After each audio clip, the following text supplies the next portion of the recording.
Weather's been nice.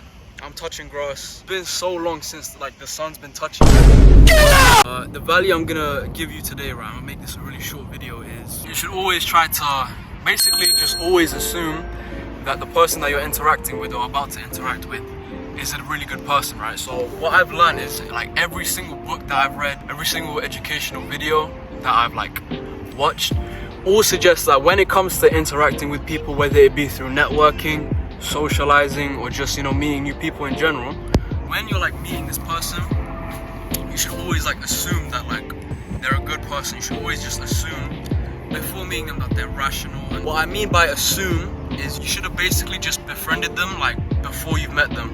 So when I meet a new person, or if I'm gonna meet a new person, or if I have to approach someone, always smile at them and I think, yeah, this guy's cool.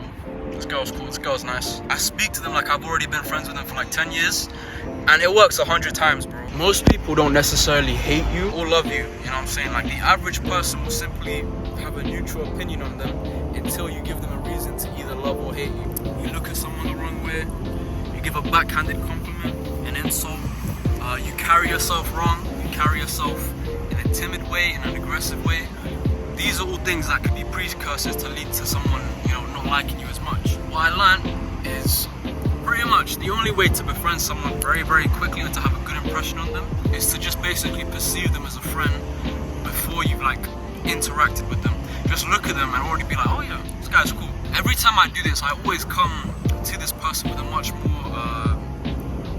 more lighter energy and like, you know, a good position of love. Leads you to make a lot more meaningful and personal connections that like you know a person would want in their lives. Every single book that I've read, every single video, right?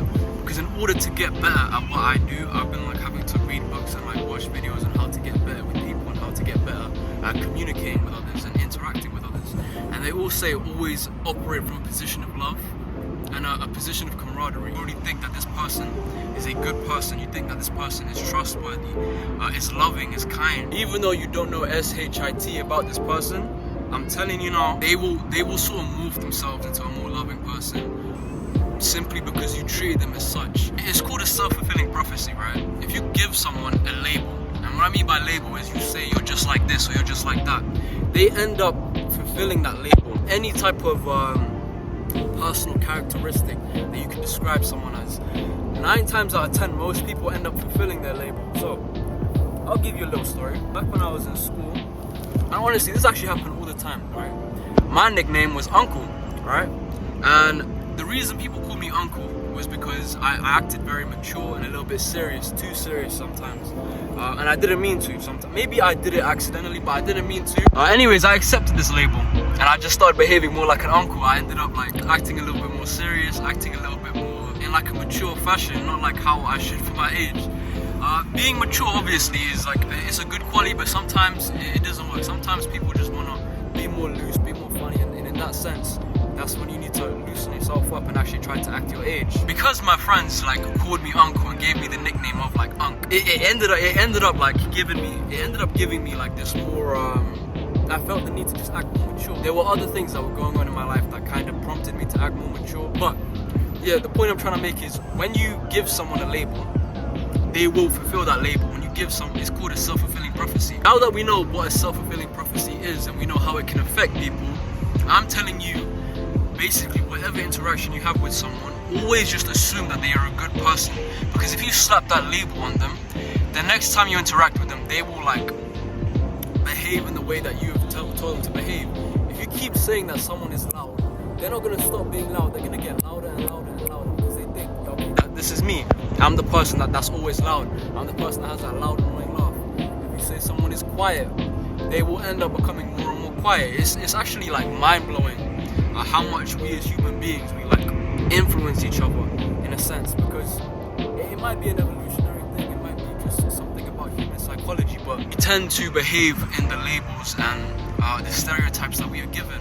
Like, just when I was in my video, when I was talking about the nigger moments, at the end of the video I talked about black masculinity, and I said the reason why black masculinity is so demonized is because black men are given the label to act aggressive, and they're told that the only way they can be presented as dominant, be seen as dominant, is to go out and commit crime and do bad things. That's why you can say a lot of Asian people lock in school, right? Out of the 5 in the top 10 smartest people in my school, I'm pretty sure 5 of them were Asian. It's not because they're genetically superior to us or any of this. It's just culture and label, right?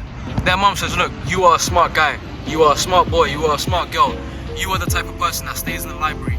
You are the type of person that does extra homework. You are the type of person that stays an hour after school with the teacher out of their own free time, not out of detention, to do more schoolwork. If people can label you, and if people can basically transform how you behave simply by describing you in such a way and treating you in such a way, whether it be in a negative manner so you want to behave negative, or a positive manner so you want to behave positive, take this little like life hack, or take this little trick and use it to your advantage, and use it in a way to spread love, right?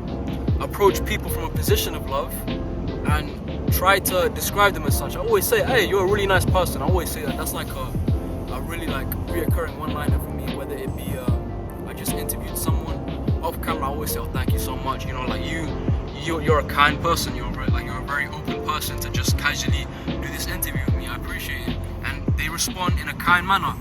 Maybe they might not be kind people, you know, they might be a very, very bad person, but for me and for me only, they've decided to behave in a much more kinder fashion because I've given them the label of being a kind person. A little bit of value. Next time you're out and about, learn to give out labels. That's like the lesson of today. Give good labels to people so that they can treat you as such. If you want to be treated kindly, try to transform that person into a kind person by assuming that they are a kind person. Anyways, yeah. Peace, man.